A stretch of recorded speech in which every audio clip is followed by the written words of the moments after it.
5th and 6th grade students have worked very hard to present an enlightening Black History program. While preparing for this program, our students learned valuable social studies lessons.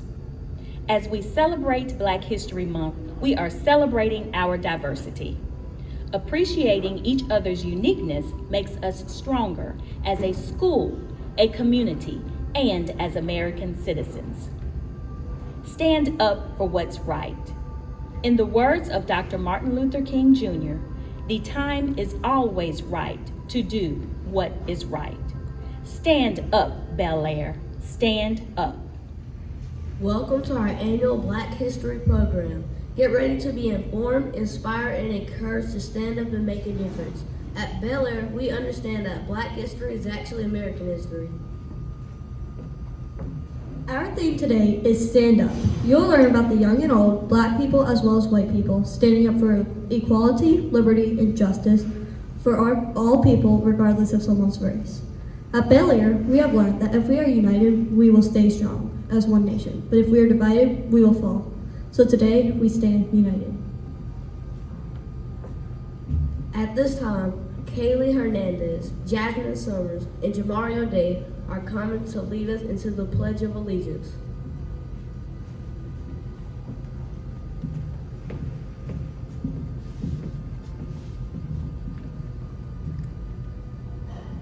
Please stand for the Pledge of Allegiance.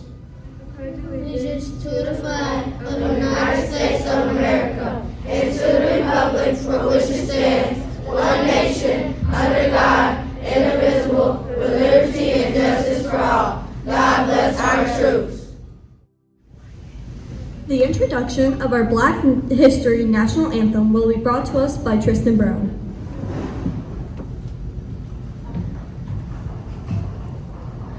Good evening. The Black National Anthem was formerly known as Lift Every Voice and Sing.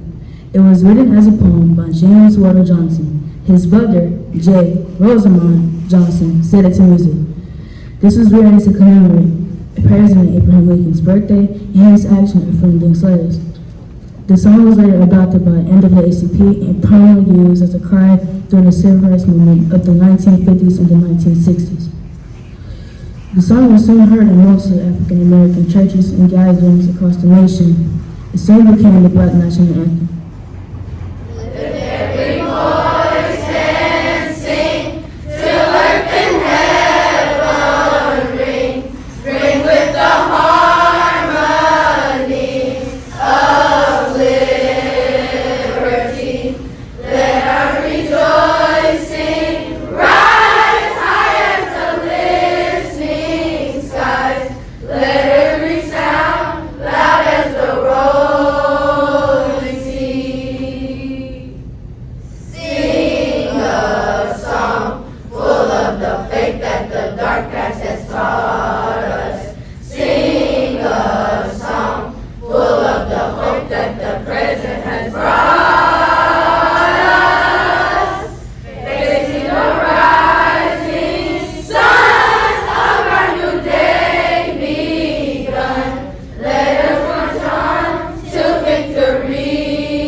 At this time, Paris Payne, Juliana Salas, and Andrew Martinez are going to come and share the impact of music of Black history.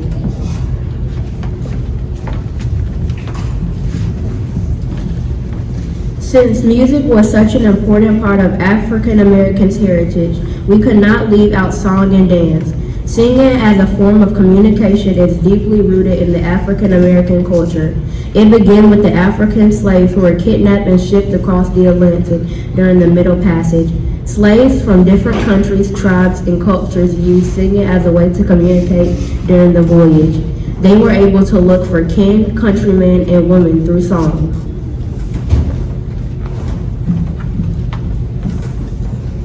There were work songs sung by groups of field hands to coordinate and pace their work. The slave songs not only laid the musical foundations for the most popular forms of music in later American history, including the blues, jazz. They also influenced the practice of American religions. Music was a way for slaves to express their feelings, whether it was sorrow, joy, inspiration, or hope.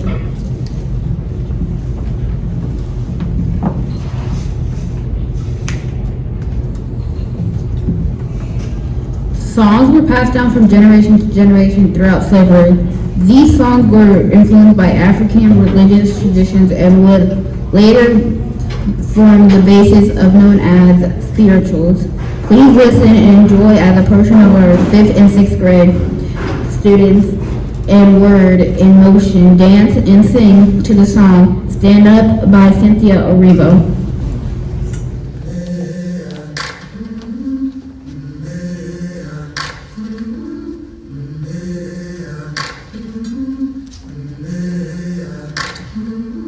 I've been walking with my face turned to the sun.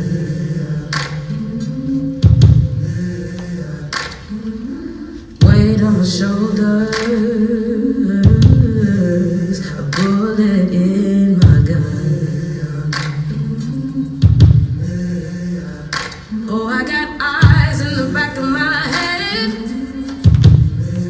just in case I have to run.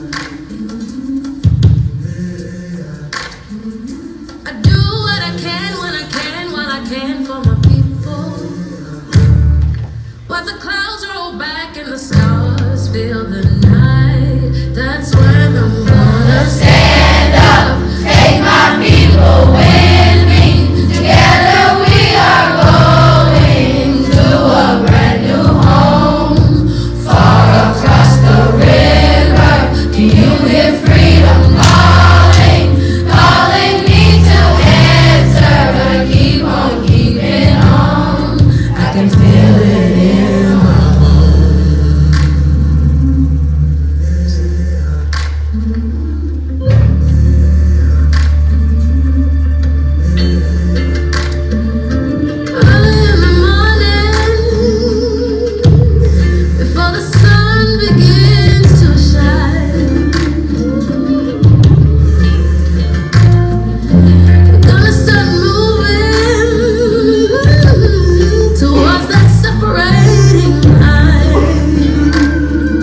portion of our program is to showcase a variety of people of different backgrounds, ages, and races, taking a stand for freedom, justice, and equality, which all help to make a difference in shaping America.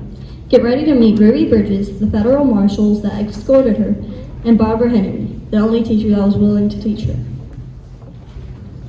Hi, I am Ruby Bridges. I took a stand when I was the first African American to desegregate William Front Elementary School in Louisiana. I was 6 years old at the time. I am not a civil rights activist. I too took a stand. We are the federal marshals that were ordered by the president to escort Ruby Bridges to school each day and protect her from the angry mob. We also took a stand. Hi, I am Barbara Henry. I was the only teacher willing to teach Ruby Bridges, a black student at William Frantz Elementary School in Louisiana. Ruby was the only student in the entire school all year because other parents did not want to integrate. Even though the laws had changed, the people remained the same. Ruby Bridges ate lunch alone and I sometimes played with her at recess, but she never missed a day of school that year. She was such a pleasure to teach. I too took a stand. And now, meet the 9 students that integrated Little Rock, Arkansas High School, along with the troops that protected and escorted them each day. We are known as Little Rock 9. We are the students that desegregated Little Rock, Arkansas High School in 1957. Every day we had to face an angry mob waiting for us outside the school. We understood the value of quality education and we were willing to make the sacrifice. However, we all continued our education and later received the Medal for Bravery from President Clinton, as well as a full-body statue erected in our honor. We too took a stand. We are the federal troops, Which were ordered by President Dwight Eisenhower to guard the Little Rock 9 from the angry mob. Though the law had changed, the governor and community refused to integrate the schools despite the Supreme Court case ruling in Brown v. Board of Education in 1954. This court case ruled unanimously that separate but equal is inherently unconstitutional and desegregation should begin with all deliberate speed. We too took a stand. Many students are shocked to know that Rosa Parks wasn't the first African American that refused to give their seat on the Montgomery bus. Meet Claudette Colvin. Hello, I am Claudette Colvin, a 15-year-old student. I took a stand by refusing to give up my seat on the Montgomery bus 9 months before Rosa Parks. I understood that I am somebody and that I should be treated with dignity and respect, even though I was only 15. This part of our program will inform you about various events that were instrumental in the struggle for equality for African Americans and the civil rights movement. Hi, I'm Sophia Kennedy, and I'm going to be talking about the Montgomery bus boycott. The Montgomery bus boycott was sparked by the arrest of Rosa Parks on December 1st, 1955. The Montgomery bus boycott was a political and social protest campaign against the policy of racial segregation on public transportation system in Montgomery, Alabama. It was a foundational event in the civil rights movement in the United States before the bus boycott. Jim Crow laws mandated that racial segregation of the Montgomery bus line. As a result of this segregation, African Americans were not hired as drivers. They were forced to ride in the back of the bus and frequently ordered to give up their seats to white people, even though black passengers made up 75% of the bus system riders. Many bus drivers treated their black passengers poorly beyond the law. African Americans were assaulted, shortchanged, and left stranded after paying their fares. The campaign lasted 13 months from December 5th, 1955, the Monday after Rosa Parks was due, December 20th, 1956, when the federal ruling Browder v. Gale took effect. This case led to a United States Supreme Court decision that declared Alabama and Montgomery laws that segregated buses were unconstitutional. Watch this short video to inform you about the freedom rides and the challenges that was faced during the struggle to desegregate the buses, trains, interstate transportation, lunch counters, and waiting areas in the segregated South. You'll also meet the 18-year-old coordinator, Diane Nash, that refused to let the Freedom Riders end after the organization called CORE, Congress of Racial equality, and did fearing for the safety of the Freedom Riders. Freedom rides are a dramatic moment that occurred at the peak of the Civil Rights era in 1961. They were a response to a law that had been passed. So in 1961, a northern group of civil rights activists called CORE, the Congress of Racial Equality, decides to test this law by calling together activists of different ages, of different races, of different educational and economic backgrounds, and of different religions to travel together, sitting side by side on interstate buses from Washington, D.C., all the way to the Deep South. Initially, the rides went very well. They would walk in as an integrated group, violating, the precepts of Jim Crow, and people wouldn't bother them. Do you feel that it's wrong to discriminate against a person solely on the basis of his race or color? Diane Nash, who had led the Nashville sit-ins, heard about the Freedom Rides, heard about the trouble that the Freedom Riders had encountered, and she did not want the Freedom Rides to go down in the annals of history as a failure. She repeated the model of CORE, and they immediately encounter hostility again in Alabama. The local African American church has a mass meeting to call attention to this problem. Dr. King is flown in. A mob of thousands surrounds the church and threatens to set the church on fire. Dr. King phones the Attorney General, Robert Kennedy, and asks for help. And after a long series of telephone calls with the governor of Alabama, Robert Kennedy sends in the National Guard to rescue Dr. King and his congregation. This is a moment of triumph for the civil rights movement because it shows that the federal government is willing to bring its full powers in support of the civil rights movement. So already the Freedom Rides are creating the kind of social change that the riders wanted to. The riders continue during this second round all the way to Jackson, Mississippi, with some degree of police protection. In Jackson, Mississippi, they are promptly thrown in a notorious prison called Parchman, which was well known for the kind of hard labor that the prisoners had to enact. Did this discourage the Freedom Riders? No. It strengthened their resolve. They practiced nonviolence in those jails when the guards were violent toward them. And they modeled to people in jail who had not been a part of the movement. They modeled to the people in jail how serious the motivations of the movement activists were and how transformative the movement was. In the end, the Attorney General was able to change the laws, and interstate travel was finally really desegregated as a result of the Freedom Rides. So the Freedom Rides are a major success for the civil rights activists in the early 1960s.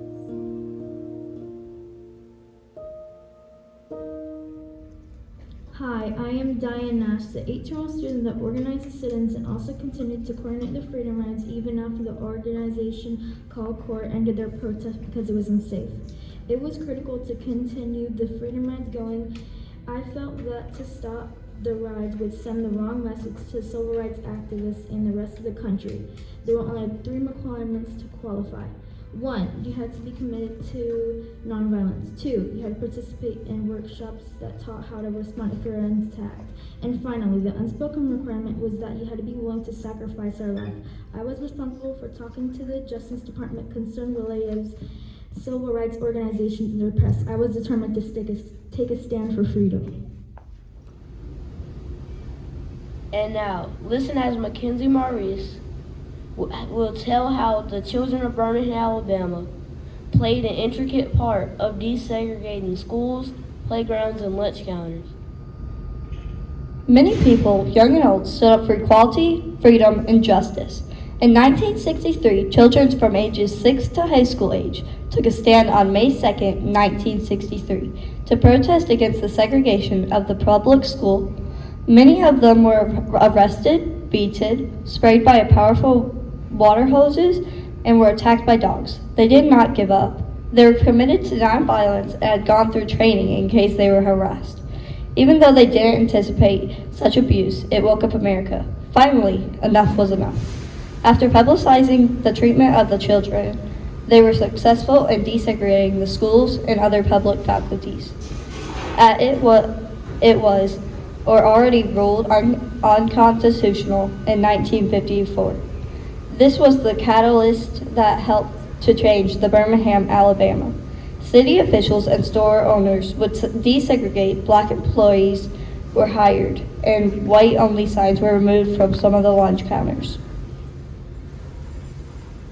This is the conclusion of our program. We hope that you were inspired, informed, and encouraged to stand up and make a difference.